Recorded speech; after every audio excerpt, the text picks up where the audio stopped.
Bollywood silver screen presenting bird box. इस कहानी की शुरुआत में मेलोरी नाम की एक लड़की को दिखाया जाता है जिसके सामने दो बच्चे हैं। ये सब के सब डरे हुए हैं। वो उन दोनों बच्चों से कहती है कि मैं तुम्हारी आंखों पर पट्टी बांधूंगी, इसके बाद हम नदी की तरफ जाएंगे, लेकिन किसी भी कीमत पर अपनी आंखों की पट्टी मत खोलना, क्योंकि अगर तुमने ऐसा किया तो तुम मारे जाओगे। और इसके बाद ये तीनों के तीनों अपनी आंखों पर पट्टी बांधकर नदी के किनारे पहुंच जाते हैं, जहां पर एक बोट होती है और बोट से ये अपना सफर तय करते हैं। कहानी यहाँ से फ्लैशबैक में जाती है, यानी कि 5 साल पीछे, जहाँ हम मेलोरी को देखते हैं जो अपने घर पर पेंटिंग बना रही होती है। दरअसल वो एक पेंटर है।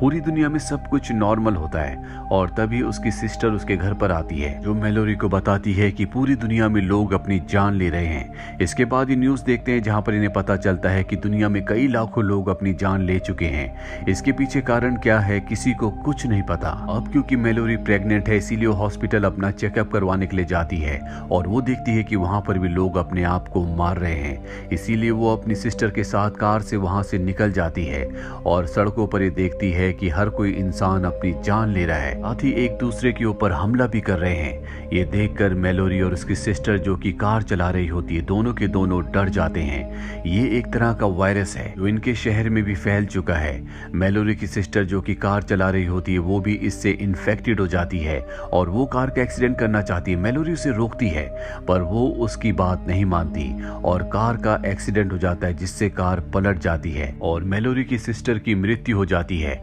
मेलोरी इधर उधर भागना शुरू कर देती है, तभी एक लेडी उसे देख लेती है। वो उसे बचाने के लिए घर से बाहर आती है, पर इससे पहले कि वो उसे घर के अंदर लाती, उसे कुछ ऐसी चीज दिखती है जिससे वो भी इन्फेक्टेड हो जाती है। और यहाँ पर हमें पता चलता है कि ये जो वायरस है, ये छूने से या सांस लेने से नहीं फैलता, बल्कि कुछ देखने से फैलता है। जो भी उस चीज को देख लेता है वो अपना मानसिक संतुलन खो बैठता है, उसे अजीब सी चीजें दिखना शुरू हो जाती है और इसके बाद वो अपनी जान ले लेता है। अब जो लेडी मेलोरी को बचाने के लिए आई थी, वो जल्दी कार की तरफ जाने लगती है। मेलोरी वहीं सड़क पर बैठकर उसे देख रही होती है, तभी एक टॉम नाम का आदमी भागता हुआ वहां पर आता है। मेलोरी को उठाकर वो उसी घर में ले जाता है जहां से वो लेडी आई थी और वो लेडी कार के अंदर बैठ चुकी है, जहां पर ब्लास्ट होता है और उसकी मृत्यु हो जाती है। अब जब ये घर के अंदर जाते हैं तो वहां पर एक बूढ़ा आदमी होता है जो इन्हें बताता है कि जो लेडी तुम्हारी मदद करने के लिए आई थी, जिसकी मृत्यु हो चुकी है, वो मेरी पत्नी थी। ये सुनकर मेलोरी को बहुत दुख होता है, वो उसे सॉरी कहती है। इसके बाद सब अपने घर पर कॉल करने की कोशिश करते हैं, लेकिन यहाँ शहर का जो नेटवर्क है वो पूरी तरह से जैम है, कोई किसी को कॉल नहीं कर सकता।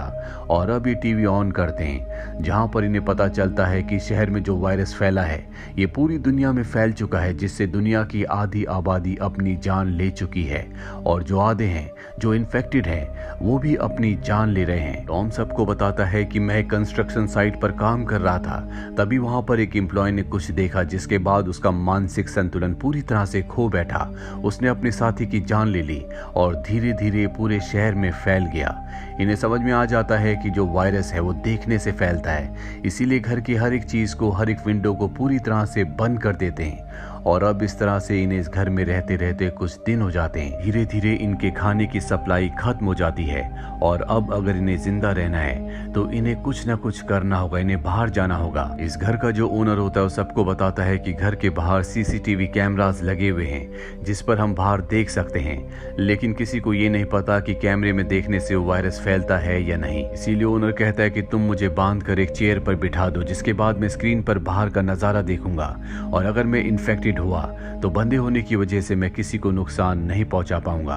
और अब सब ऐसे ही करते हैं, ओनर को बांधकर चेयर पर बिठा दिया जाता है, जिसके बाद वो लगातार मॉनिटर पर यानी कि स्क्रीन पर देखता रहता है और धीरे धीरे कुछ देर बाद उसके एक्सप्रेशन बदलना शुरू हो जाते हैं, वो भी इन्फेक्टेड हो जाता है। इसके बाद वो खुद अपनी जान ले लेता है। यहाँ पर सब के सब जितनी भी स्क्रीन होती है उन सबको तोड़ देते हैं और अब सबको समझ में आ चुका है कि उस वायरस को चाहे आप स्क्रीन पर देखो या आमने सामने, वो वायरस आपको इन्फेक्टेड जरूर करेगा।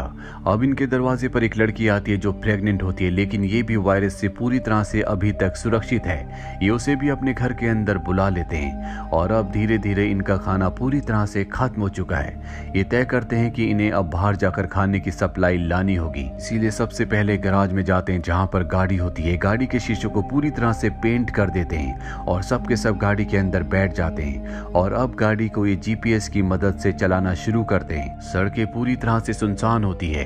रास्ते में इन्हें कई बार उस वायरस का एहसास होता है। ये सब के सब अपनी आंखें बंद कर लेते हैं और अब ये एक स्टोर तक पहुंच जाते हैं। जब इस स्टोर के अंदर जाते हैं तो देखते हैं कि वहां पर खाने की बहुत बड़ी सप्लाई है। ये खाने को इकट्ठा करना शुरू करते हैं, पर तभी एक आदमी अंदर आने की कोशिश करता है जो कि इन्फेक्टेड है।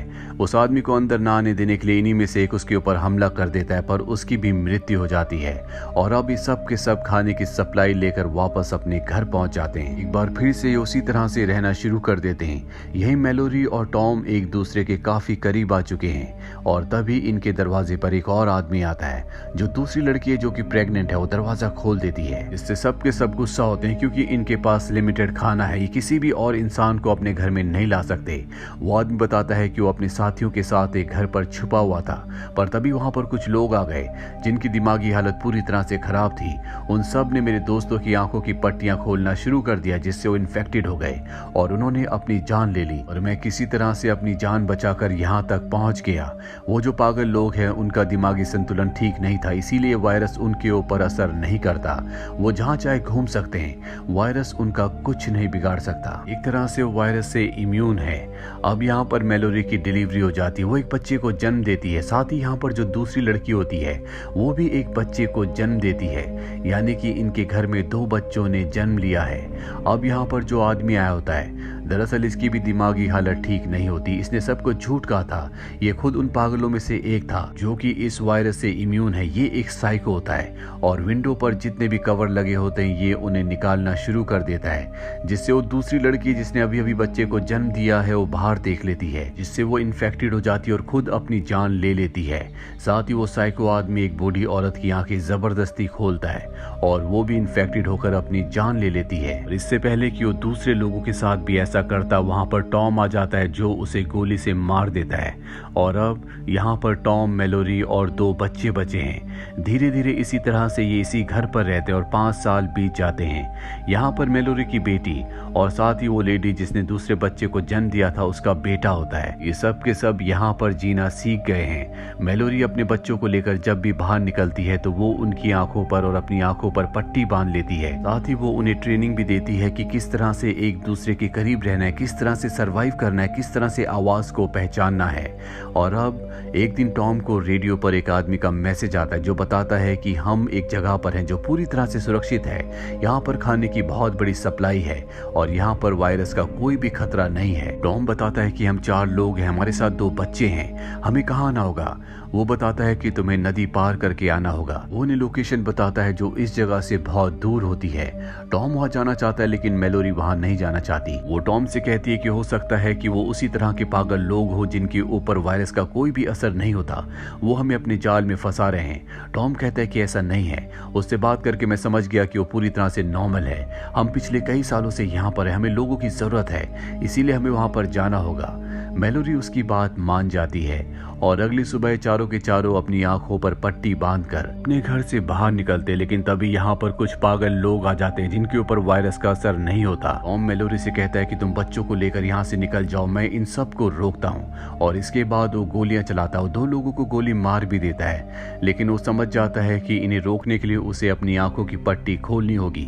वो अपनी आंखों की पट्टी खोलकर सबको मार देता है और तभी वो उन इनविजिबल एंटिटीज को देख लेता है जिससे लोग इन्फेक्टेड हो जाते हैं। वो भी इन्फेक्टेड हो जाता है और खुद अपनी जान ले लेता है। वहीं मैलोरी को दिखाया जाता है जो घर के अंदर वापस आ गई थी। उसके सामने 2 बच्चे होते हैं। वो समझ जाती है कि टॉम इस दुनिया में अब नहीं रहा क्योंकि बहुत देर से वो वापस नहीं आया होता।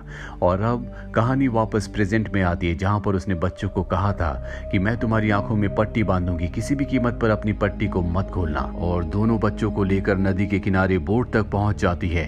तभी एक आदमी की आवाज आती है कि अपनी आंखों की पट्टी खोल दो। वो समझ जाती है कि ये भी कोई इंसेन पागल आदमी है। वो उसकी तरफ गोलियां चलाती है लेकिन वो उस तक पहुंच जाता है। वो उसकी आंखों की पट्टियां खोलने की कोशिश करता है पर मैलोरी उसे मार देती है और दोनों बच्चों को लेकर यहाँ से आगे निकल जाती है। काफी लंबा सफर तय करने के बाद मैलोरी को सामान की जरूरत होती है, इसीलिए वो अपने दोनों बच्चों के पेट पर रस्सी बांधती है और उस रस्सी का जो मशीन यानी कि बॉक्स होता है अपने पास रखकर वो एक घर की तरफ बढ़ती है। अभी वो इनविजिबल एंटिटीज उस पर हमला करती है, उसे उसे परेशान करती है, वो उसकी तरफ गोलियां भी चलाती है, लेकिन वो चीज ऐसी है जिसे मारा नहीं जा सकता। वहीं दोनों बच्चों को दिखाया जाता है जो बोट पर होते हैं। मेलोरी की बेटी गोलियों की आवाज सुनकर अपनी मॉम के लिए परेशान हो जाती है और उन्हें ढूंढने के लिए वो बोट से उतरकर जंगल की तरफ चल पड़ती है और तभी उसके सामने इनविजिबल एंटिटी आती है। वो उसे छूने वाली होती है कि तभी मेलोरी रस्सी को खींच लेती है। उसकी बेटी वापस उसके पास आ जाती है। मेलोरी कहती है कि मैंने तुम्हें कहा था ना कि बोट से नीचे मत आना। इसके बाद वो अपनी बेटी को वापस बोट में ले आती है और अब ये तीनों की तीनों आगे बढ़ना शुरू करते हैं। मेलोरी अपने बच्चों को और अपने आप को पूरी तरह से ब्लैंकेट से कवर कर लेती है और जब इनकी बोट आगे बढ़ रही होती है तभी एक झरना आता है। इनकी बोट झरने से गिर जाती है, लेकिन इन तीनों की किस्मत अच्छी होती है कि ये सुरक्षित किनारे तक पहुंच जाते हैं और अब ये पैदल ही जंगल से अपना सफर आगे की तरफ शुरू करते हैं। और जब ये आगे बढ़ रहे होते हैं तभी मेलोरी का पैर एक जगह अटक जाता है। वो नीचे गिर जाती है, अपने बच्चों से अलग हो जाती है। उसका जो बेटा होता है उसके पास वही इनविजिबल एंटिटी आती है। वो मेलोरी की आवाज में उसे कहती है कि तुम्हें अपनी आंखों की पट्टी हटा देनी चाहिए, अब सब कुछ ठीक हो चुका है। और वो अपनी आंखों की पट्टी हटाने वाला होता है कि मेलोरी वहां पर आ जाती है और अपने बच्चों को लेकर वहां से आगे बढ़ती है, पर वो इनविजिबल एंटिटी अब लगातार इनका पीछा कर रही है। पर मेलोरी अपनी पूरी हिम्मत से आगे बढ़ते हुए उस घर तक पहुंच जाती है जहां से उसे कॉल आया था। वो जोर जोर से दरवाजे को नॉक करने लगती है और कहती है कि चाहे मुझे अंदर मत आने दो, लेकिन मेरे बच्चों को बचा लो। और तभी दरवाजा खोला जाता है। अंदर बहुत सारे लोग होते हैं जो मेलोरी और उसके बच्चों को भी अंदर ले आते हैं। यहाँ पर मेलोरी को पता चलता है कि ये एक ब्लाइंड स्कूल है, यहाँ पर कोई भी देख नहीं सकता, इसीलिए यहाँ पर जितने भी लोग हैं वो पूरी तरह से सुरक्षित है, इनमें से कोई भी इन्फेक्टेड नहीं है। मेलोरी जिसने अभी तक अपने बच्चों का नाम नहीं रखा था क्योंकि उसे पता नहीं था कि कौन कब तक जिंदा है और किसी के नाम रखने की वजह से उसे जिंदगी भर याद करके रोना नहीं चाहती थी, पर अब उसे पता है कि उसके बच्चे सुरक्षित है, इसीलिए वो लड़के का नाम टॉम के नाम पर टॉम रखती है और अपनी बेटी का नाम ओलंपिया। नाम पाकर दोनों बच्चे बहुत खुश हो जाते हैं और पहली बार वो उन दोनों बच्चों को बताती है कि मैं ही तुम्हारी मॉम हूँ। और इसी के साथ ये कहानी यहीं पर खत्म हो जाती है। उम्मीद करते हैं कि ये कहानी आपको पसंद आई होगी।